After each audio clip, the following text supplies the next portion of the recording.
ان کے لیے قانونی حیثیت تو یہ ہے کہ شاید ان کا چارج تو فریم ہو لیکن ان کو سزا شاید اس آرڈر میں اگر عمران خان صاحب کو سنائی جاتی ہے تو نہیں سنائی جا سکتی because they are proclaimed offenders. تو اس حد تک تو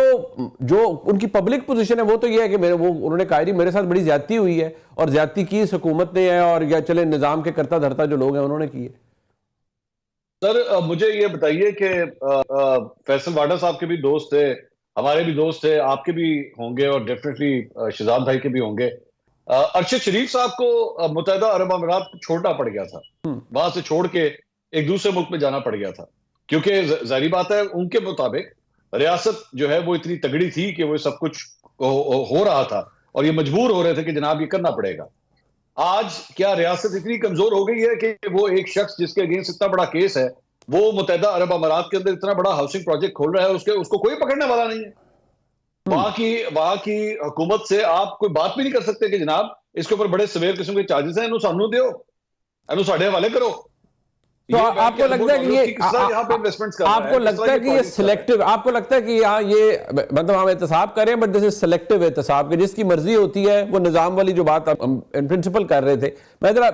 اس کے اوپر ذرا شہزاد صاحب ایک بات کروں گا,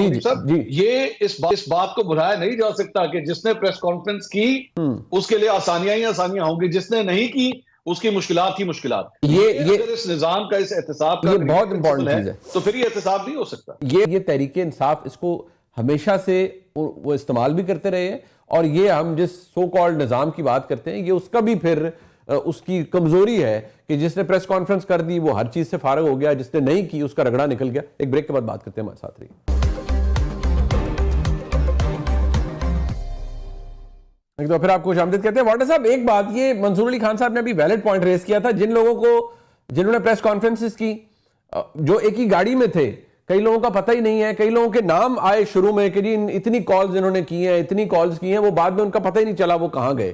تو یہ بھی تو اسی نظام کا, اگر آپ کہتے ہیں بڑا ننگا گندا پولیوٹڈ نظام ہے, تو پھر اس نظام نے یہ سب کیا, اس نے فارغ کر دیا کچھ لوگوں کو جنہوں نے پریس کانفرنس کر دی, اور جنہوں نے نہیں کی ان کو رگڑا ایسا لگا کہ آج بھی, کیونکہ آپ کے کولیگ ہیں سینیٹر ہے نا وہ بھی, اعجاز چودھری صاحب, میرے سامنے انسپیکٹر جنرل پریزنس کا خط ہے, وہ کہتے ہیں نہیں کہ سیکیورٹی کلیئرنس پہلے لیں اور اسپیشل ان کے لیے کانوائے جائے گا جو انہیں ٹرانسپورٹ کرے گا اسلام آباد, ہم ایسے ان کو نہیں بھیج سکتے, پہلے سیکیورٹی کلیئرنس آنی چاہیے. تو ادھر چیئرمین سینٹ بھی ظاہری بات ہے سیکھ پا ہوں گے, آپ کے چیئرمین ہیں وہ, کہ دیکھیے میرے آرڈر پر امپلیمنٹیشن نہیں ہوئی, پروڈکشن آرڈر ہے, اور ادھر آئی جی پریزنس کہہ رہے ہیں کہ پورا اسکارٹ چاہیے ہوگا جی ان کو ٹرانسپورٹ کرنے کے لیے. اینڈ فرینکلی آپ کو بھی پتا ہے اگر جیل کے صبح 5 بجے 6 بجے 7 بجے کھل سکتے ہیں وداؤٹ لیٹنگ پنجاب گورنمنٹ نو, تو کیا پرابلم ہو سکتی ہے ایک سینیٹر کو اسلام آباد ٹرانسپورٹ کرنے میں؟ دیکھیں منیب بھائی, سب سے پہلی چیز تو یہ کہ آپ کی بات ٹھیک ہے کہ پریس کانفرنس جنہوں نے کی, ویسے میں کریکٹ کرتا چلوں کہ میں ان میں سے بھی نہیں تھا کیونکہ میں تو بہت پہلے نکالا گیا تھا, میرے نکلنے کے نہیں میں آپ کی بات نہیں کر رہا, میں تو 9 مئی کے حوالے سے بات کر رہا ہوں. آپ تو نہیں, ویسے I totally agree, میں اگری کرتا ہوں منصور صاحب کی بات سے, بالکل اگری کرتا ہوں, 100% اگری کرتا ہوں. نمبر 1 تو یہی تو میں آپ سے کہہ رہا ہوں کہ آپ سب کو شوق ہے جمہوری حسن کے اوپر واہ واہ کرنے کا, تو پھر مزہ بھی لیں سر. پھر آپ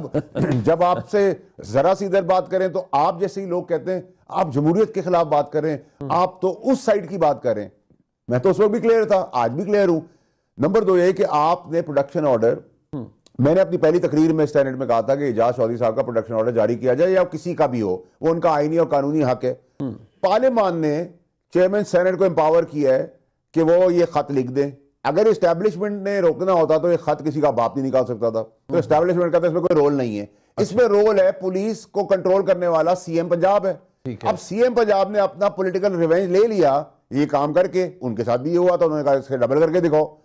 اب پرابلم یہ ہے کہ جب سپرڈنٹ آف پولیس پارلیمنٹ کے اوپر چپیڑ مارتا ہے تو پھر مجھ سمیت سب کو ڈوب مرنا چاہیے, اور اگر سی ایم بھی پارلیمنٹ کو انڈو کرتا ہے تو پھر بھی ہمیں ڈوب کے مرنا چاہیے. لیکن ہمارا پرابلم یہ ہے کہ ہم ڈوب کے مرنا بھی نہیں چاہتے, ہم ڈوبنا بھی نہیں چاہتے, ہم ڈبائے بھی نہیں جا سکتے. پرابلم سارا یہ ہے کہ بالکل صحیح ہے, جتنی بڑی فائل ہوگی, جتنا بد کردار آپ ہوں گے, جتنے آپ کی آڈیوز ویڈیوز کرپشن کی فائلیں, جتنے گندے آپ ہو سکتے ہیں اتنے بڑے منصب پہ آپ بیٹھ سکتے ہیں. اچھا, اس میں بالکل منصور صاحب کی بات کو